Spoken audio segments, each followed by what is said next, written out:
a duck does. I said dogs barking. Ducks. There's ducks around here, right? There's cranes. I mean, I can't argue with that. I think they quack. Okay. Yeah, the goose in the front yard. Who's But my mother convinced my kids to help clean the garage out, and they came home with a concrete goose that's now in my front yard. I'm thrilled. one man's trash is another man's treasure. And we did that. We did it? Open to French Lick, They thought they were hilarious. Man, And one of my sisters just got you ever been there? a flamingo costume for it French Lick, and sent it Indiana. to my kid. About 4.5 hours away. Just got at your house. Early Yeah, 1900s. apparently. Okay, we're ready to get going again if,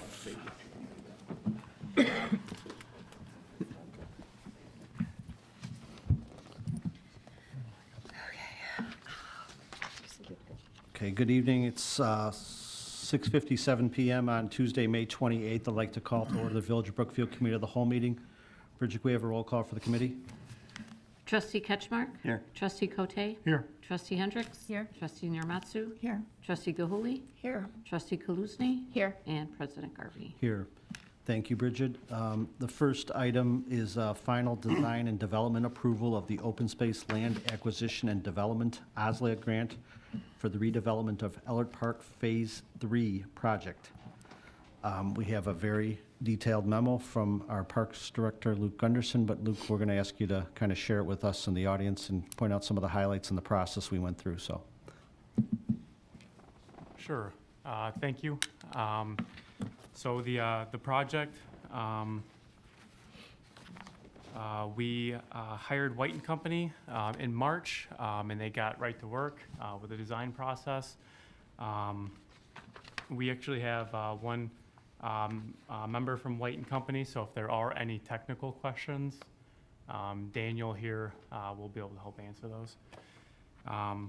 But just to get started, so again, it is in the southwest section, as you can see on the aerial there, of the project.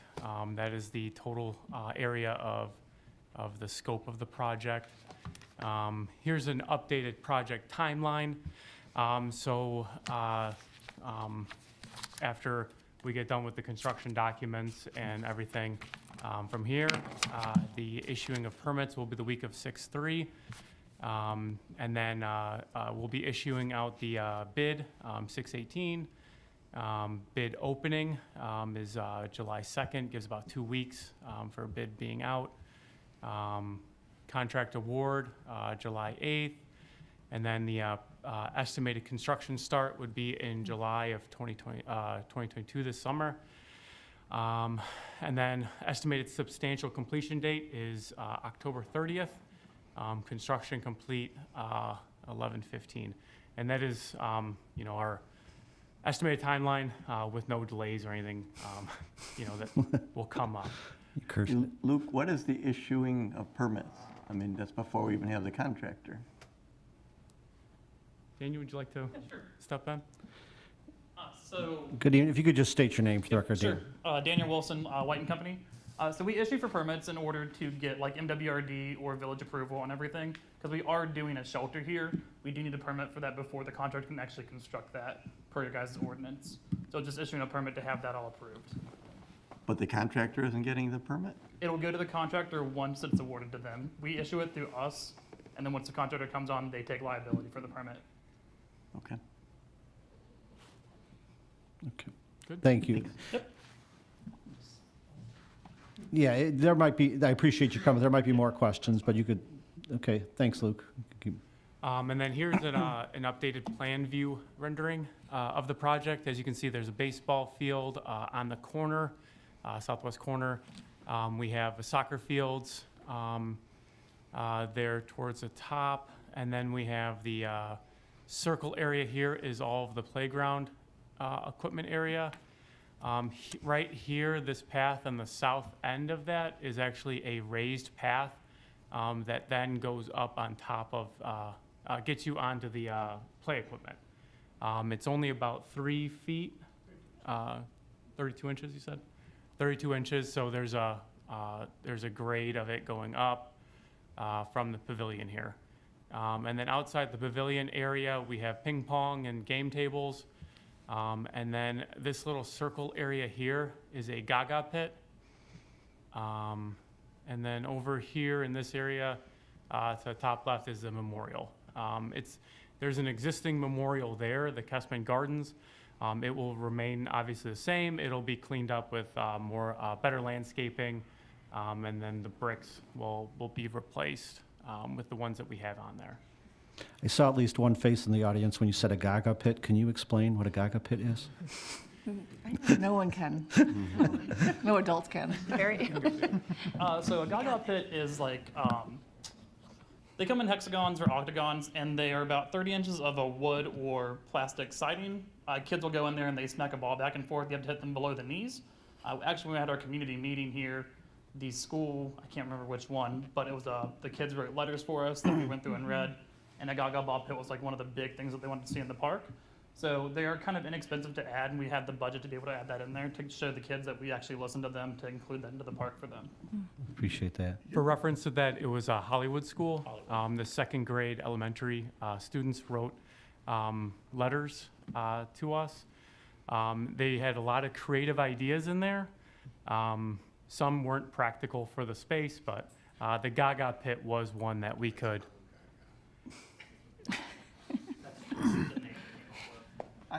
I must miss, you hit the kids below the knees? It's like dodgeball. It's like dodgeball, but Yeah, but in a, like below the, it's dodgeball, but you're inside the walls. And yeah. I invite you guys to come to my summer camp. Gaga pit ball playing happening. I need to check this out. You can drive by SC Gross. There's generally one in the outer area too. Very That's popular. what that was. So Luke, to the Memorial Garden, is that staying in the same location? Well, I want you, if you want to stay up here for a I few would minutes, because stay up there, that's totally fine. We are shifting it over slightly just to make a nice access point from the walk that goes through the shelter. It's shifting maybe 5 or 10 feet to the west and a little bit south. Other than that, it's staying in roughly the same location. So what will the layout be of that? I mean, right now there's benches and that and there. Yeah, so can you go to the enlargement of that area on your next slide, I believe? So to the back behind there will be 2 benches. The rest of it will be surrounded with landscaping. They're kind of hard to see underneath our rendering there, but there are 2 benches that sit behind the memorial space. Which are So in terms of and it's staying the same size? roughly the same size, yes. We are taking out that center area just because in our experience as a White & Company, and we've done memorial gardens, having that center island, the plant vegetation never really thrives well, so we're just gonna have that all as brick pavers. So I think right now, isn't there like 6 benches in there? 3. There's only What 3. are No, in the current one, in the current memorial garden? right. Our plans showed 3 that were originally there on our survey that we had. Okay. It just seems like it's gonna be an open area with the 2 benches, that's it. And there'll be landscaping around it, yes. So what about the memorial pavers that are in there? We're redoing those, or we're gonna reuse those? We will save those, so our plan is to have the contractor clean those up and reseal them, Okay. and then they'll go right back into go back into that memorial garden. Okay. I mean, it'll be impossible for us at this point, but I do know that over the years, there were requests from, Jane Doe's brick to be next to, whoever's brick or whatever. I mean, we won't be able to do that anymore, but I just want to make sure we weren't redoing them all, because that can lead to a lot of issues with making sure the text is the same and that on them. No, the ones that are memorial pavers that are currently there will be put back. Okay, thanks. I had a question about, there's an existing baseball field. What exactly are the improvements to the baseball field? The existing baseball field, next slide, please, thank you. We are redoing the infield to make it a more drainage improved, so it's not just gonna be the clay infield, it's gonna be called mid-low mix. It's a sandy clay mix that allows the water to move through that really easily. We are adding a concrete walk with benches and bleachers on there to make that more accessible for anybody who goes to the park that uses that space. Is there fencing around that? There will be 8-foot fencing, and there will be a backstop put back in there as well. But not No. around the whole field? Not around the Right. whole field, it'll just be along the dugouts. You're gonna be using the outfield, right, still for football or? Yes. Yes. So we're keeping the outfield, no fencing in the outfield, so we can use it for multi-sports. Soccer, football, that kind of thing. And the mound, there'll be 60-foot and 70-foot baselines and mounds Correct. also. So the 12 and 13 U's and olders can play there. 50-70, yeah. Yeah, so, but so the fence line will end basically at the end of the dugouts? They go a little bit past, right there, you can kind of see they go Okay, yeah, 20 feet past the dugouts, and that's just a standard that we stuck with. okay. Kind of like guide people that way, show foul lines. And that area back there, so that's concrete, like under the dugouts and around behind home plate and the Yes, to backstop? make sure it's accessible for anybody who will be on there. Okay. Big point of OSLAD was to make things more accessible through there. Okay. And, I know that field that we're talking about is a soccer field is currently used as soccer. What exactly are we improving or doing for the soccer field? So we are regrading that area to improve drainage on there and reseeding it as well. That's really all we need to do for the soccer field. There will be portable goals that will be set there as well. Okay, And the village can stripe that as needed. okay. All right, those are the questions I had, but Luke, if you had more of a presentation or if any other board members have questions?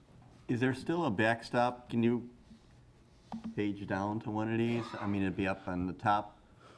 The one that's on the north corner, Yes. that is remaining, yes. Okay, so somewhere over in It's Yeah, there, up it's right? like right where his mouse is at. Okay. That backstop is remaining. Are we replacing that? That backstop, that one was pretty new, it looked like to us, so we decided not to replace that one. We were only replacing the one to the south. Okay. For the goals, the soccer goals, are they going to be stored somewhere? Are there still, weren't there storage units that the LT football was using? Are those still? You mean the storage sheds that are Yeah. by the park? Those are from Riverside Brookfield Junior. They have one of them, and then I believe the other one is AYSO. Okay, so then the portable goals are things that are just going to be out there seasonally and permanently and then stored for the winter, or? Yes. Thanks. The path that you were talking about by the playground, that's to make it handicap accessible? So, Is it a ramp? it will be a ramp that is graded to be accessible. So we know you guys want to do an inclusive playground, and one thing we like about inclusive playgrounds is getting kids up high. So we designed a ramp that will go up to be able to access the structure at 32 inches. There will be a little curve on the side so wheelchairs can't go off into the playground, so there will be that safety. Same thing on the other side so they can't roll down the hill. But that lets the kids get up to a 40-inch deck right away and then have access to the majority of the structure. The baseball field, will the dugouts or the, I assume we'll have fencing in front of the bleacher part, but will there be any kind of a protection from the sun or anything over those, or? There will not be. Okay. I assume so from the first look. Other questions from the board? And Luke, if you have more of a I just thought it was productive while Daniel's up here to ask questions, but if you have more. I do have one more Sure. question. Please. For the game tables and such, is it expected then for people to bring their own equipment? Or how will people use those? As of right now, yes. Okay. Thanks. So And are we those had, cement tables? Sorry. Are they are they? what- Can you answer that? Are they cement Sorry. tables? game tables? They What are- can be cement or they can be a wood-metal combination, whichever style you guys would prefer to go with. I know the ping pong table is going to be like concrete. It will be a concrete, yes. So it'll be- But there's a variety of different game tables. I think currently we're looking at doing a wood-metal kind of to match the benches and picnic tables that the village uses. But if we would rather have a concrete, we can do that as well. We can service mount the other ones to the ground so they can't be taken anywhere. Okay. Back to the Memorial Garden for a minute. What kind of benches are we having in there? It would be the village standard, so 6-foot arm. I think there's arms on the side, The armrests on the the side. black, Black and like cedar, I think was the colors that Luke sent. So are they without there? Because we had the plastic wood out there that didn't work out all too well. People were engraving into it. I think the ones that are out there now, I believe, are wood, that are around the memorial currently. It's the plastic. It's the, So the most recent bench guideline standards were installed at the canoe launch.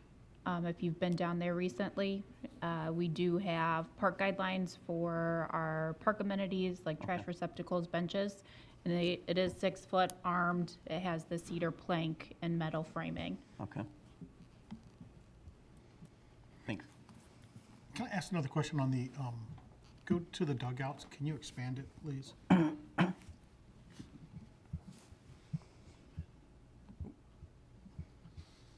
Can you expand like zero in on the dugout, on one of the dugouts? Try. Right there, that's fine. So, can you tell me the entrance points and the exit points on the dugout? Like for the batter up, when the next hitter, is he coming out of that bottom part, or? Entrance will be coming in through here. There will be an exit here and another exit over here as well. Okay, that's what I thought I saw there, okay. That's what I was asking, so the rest of it would be blocked in case. Yeah, there'll be a fence Foul that'll go all balls. the way through here, a fence that'll divide these two areas, and then a small fence here to keep everything contained. Ed wants to know the fastest route to charge the umpire and Yeah, complain. basically. Yeah. I just, the next on deck guy, because I was looking at another field recently, and I thought they had like a little angle of the fence to help stop, people from the ball from getting in there, but it looks like it's behind the plate, so it should be okay for the exit. Can you talk a little bit about the lighting as well, since we're Sorry about that. lighting? There Is there was any no change? lighting for that in this phase. Okay. That was part of the OSLAD that we were to do. Other questions? Luke, did you have more that you wanted to? I'll finish up with. So these were, we presented 2 options. Option 2 was the overwhelming winner, as you can see. We also presented 2 different playgrounding surfaces, and the one that poured in place was the one that outshined the artificial grass. That's what we've used like in Candy Cane. Bags it out. At Candy Cane Park is the poured in place, so it'll be that type of surfacing. Yeah, that's been pretty popular over there, so. And then this is the option 2 from Burke that did get most of the votes. So it seemed like a lot of the public wanted this structure. Couple key notes on this structure. There's 2 access points for wheelchair, one from ground level and then one at the previous mentioned sidewalk. So there's 2 access points onto that main structure. A couple of unique things, there's a slide, it's called the 360 slide. It's one of Burke's newer, right there in the center, where it's fully accessible and it provides independent play for somebody who's in a wheelchair.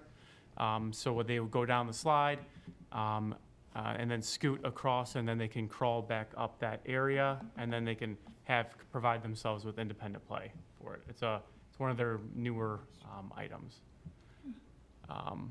But overall,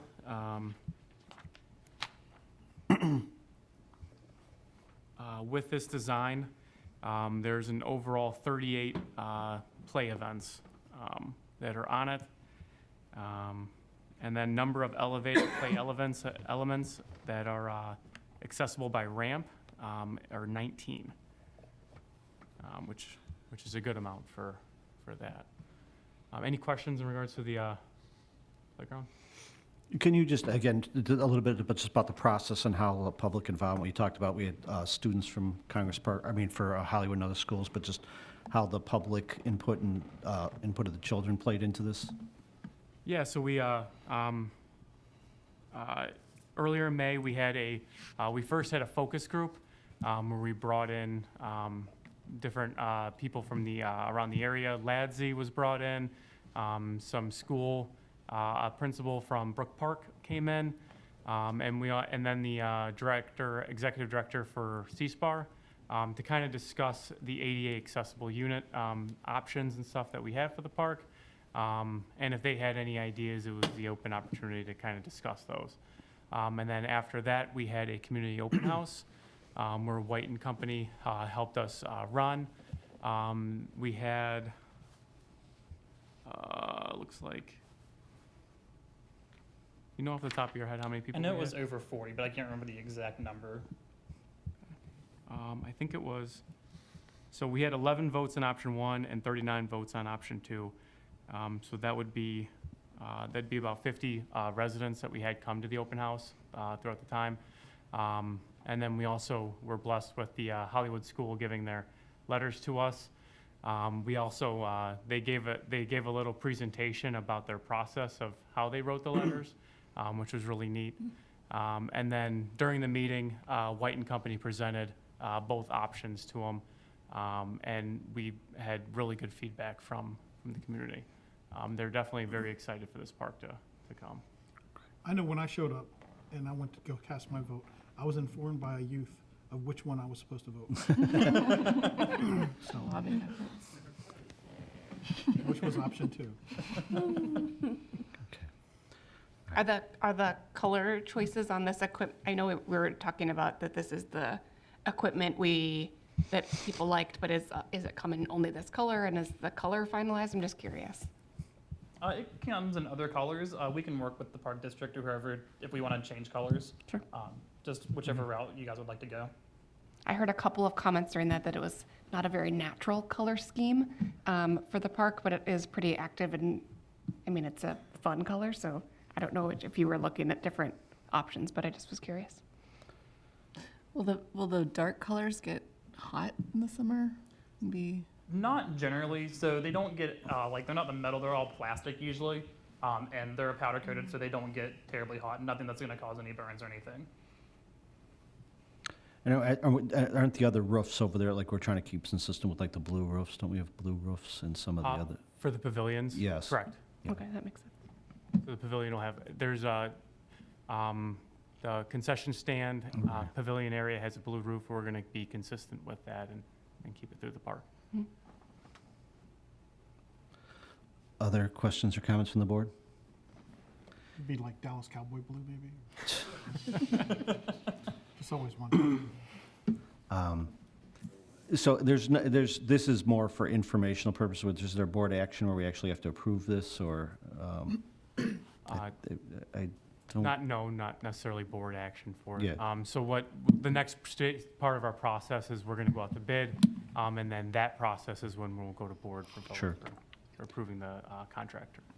Well, thank you for the presentation. It's exciting. I mean, the process has been fun. It's actually generated a lot of conversation. People are excited about it, and of course, want to know when it's going to be done. And I think the timeline is, hopefully it works out. It'll be done by the end of the year. The weather lasts, but it's like these things take time, and with the permitting and stuff. But there's a lot of excitement about people wanting to use it already. So we'll move it along as fast as we can. So. But thank you for your company's help on this, and we'll see you back when the bids come in, basically. Okay? Sounds like a plan. Thank you. Thank you so much. Thank you. Okay, that's the only item we had up for discussion tonight. Once again, I'll open it up to public comment. Does any member of the public on this side have any questions or comment? Any scouts back there you guys know everything? Anybody on this side? Okay. Hearing no public comment, we do need to have an executive session. So at 7:20 p.m., I'd entertain a motion to go into executive session pursuant to Section 2C1 of the Open Meetings Act to discuss the appointment, employment, compensation, discipline, performance, or dismissal of specific village employees. So moved. Second?